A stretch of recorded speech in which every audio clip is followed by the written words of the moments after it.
In 1881, Milton Hershey returned to his hometown following 2 unsuccessful attempts at opening a prosperous candy store. After being left with no money, Hershey approached his uncles for a loan to start a new business. Unfortunately, he was turned down, insulted, and even kicked out of the house. At the time, chocolate was viewed as a luxury item for the wealthy, but Hershey would not let this setback stop him. He left that house and went on to create the world's largest chocolate manufacturing company, making it affordable for the masses. This is the incredible story of how one man became the face of the chocolate industry. Born on September 13, 1857, in Derry Township, Pennsylvania, Hershey's parents, Henry and Fanny, were poor farmers who struggled to make ends meet. This was largely due to his father's unsuccessful business ventures. When Hershey was just 2 years old, his father sold their farm to chase the oil boom in Pennsylvania, which at the time was becoming a necessity in the lives of Americans. Unfortunately, his father's efforts proved fruitless, and he found himself broke within 2 years, leaving the Hershey family in extreme poverty. Around this time, Fanny was pregnant with their second child. Her 2 brothers came to Pennsylvania to check up on their sister and young nephew.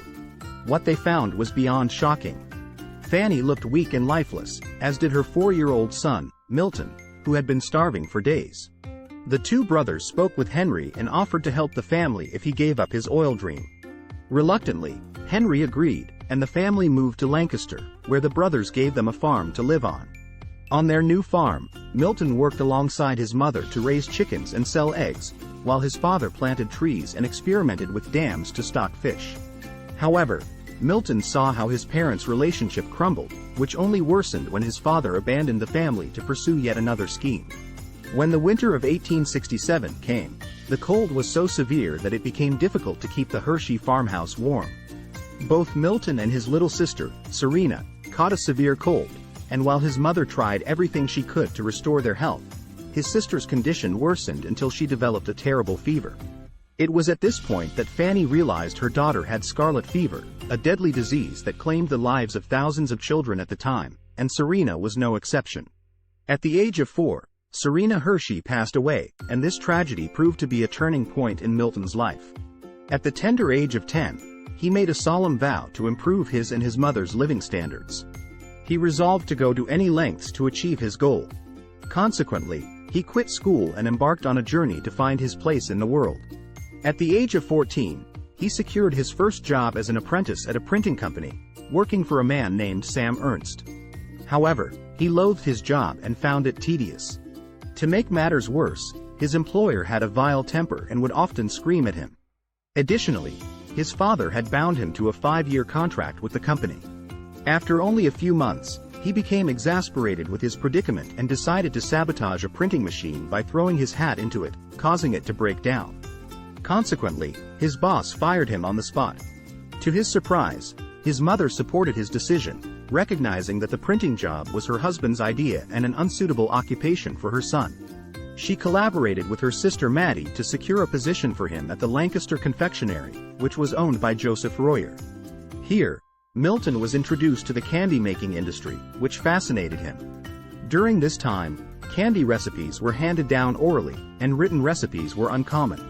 Mr. Royer entrusted Milton with menial tasks such as washing dishes, taking orders, and delivering sweets to customers' homes. However, Milton's mother knew that if he were to thrive in this industry, he would need to learn the trade of creating profitable and long-lasting candy products. She suggested that the owner should teach him how to make candy exclusively. She even offered to pay the owner personally. Eventually, the owner relented, and Milton was overjoyed. He immediately fell in love with candy making, and soon discovered his flair for mixing ingredients and creating confectionery.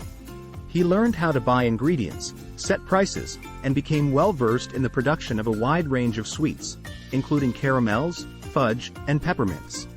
Despite his father's disapproval, who claimed that candy making was a woman's job, Milton remained committed to his newfound passion. While his father left the family to seek his fortune in Chicago and Colorado, Milton worked for Mr. Royer for the next 4 years. During this time, he honed his skills and knowledge of the candy business. Eventually, he and his mother decided that it was time for him to open his own candy shop. Milton Hershey's dream of opening a confectionery store was hindered by the lack of funds he had saved up over the years. Fortunately, his aunt and uncles were supportive and loaned him $100 to get started.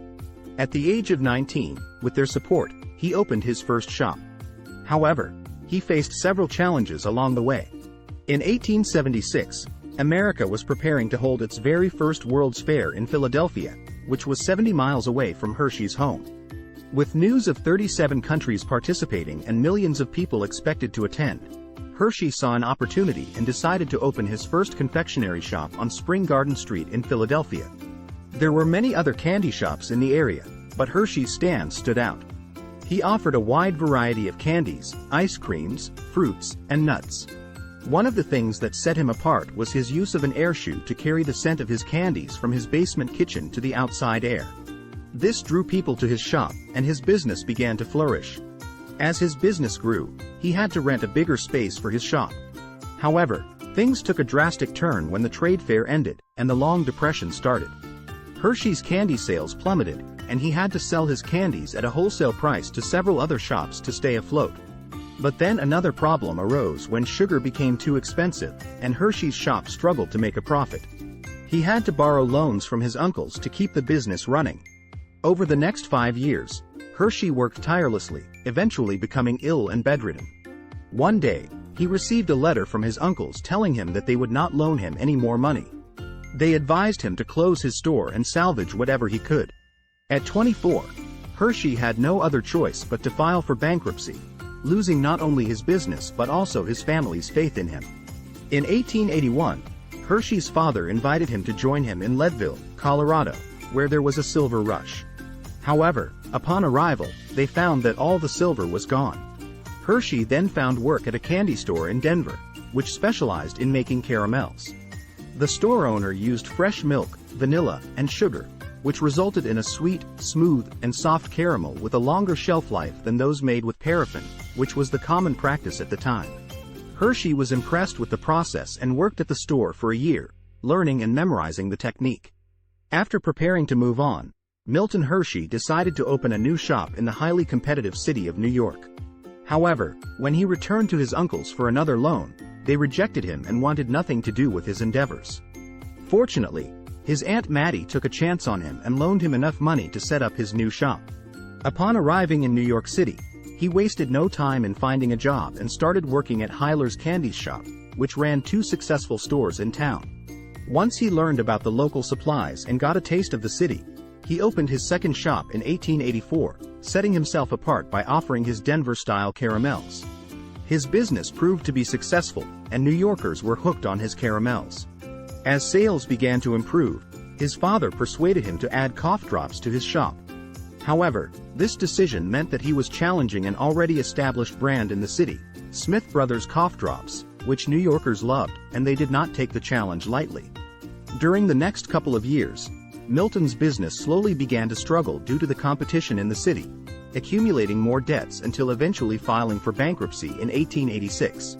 Once again, Milton had failed, but he did not lose hope as he knew what he needed to do. This time he would focus on one thing: caramels. Returning to Lancaster wasn't easy for Hershey, but he summoned the courage and went back to his uncles for one more loan. He told them about his new caramel recipe and that he had a better chance of succeeding this time because he could source the ingredients at home.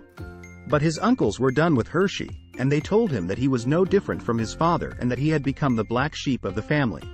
With nowhere else to go, Milton turned to his former accountant, William Lebkicker, who loaned him enough money to get back on his feet and help start his business.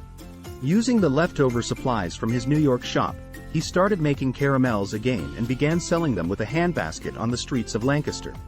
Using fresh milk and all the new tricks he learned along the way, Milton was able to create the perfect caramel that customers loved.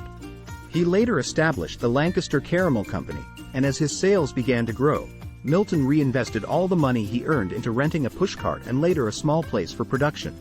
Although Milton's Aunt Mattie had turned him down for another loan, she had a change of heart after seeing the little progress Milton had made and was able to loan him another $700 to buy equipment, only this time he had to repay it in 90 days. Want to find out how this inspiring story ends? Then don't forget to subscribe and watch the second part of the video.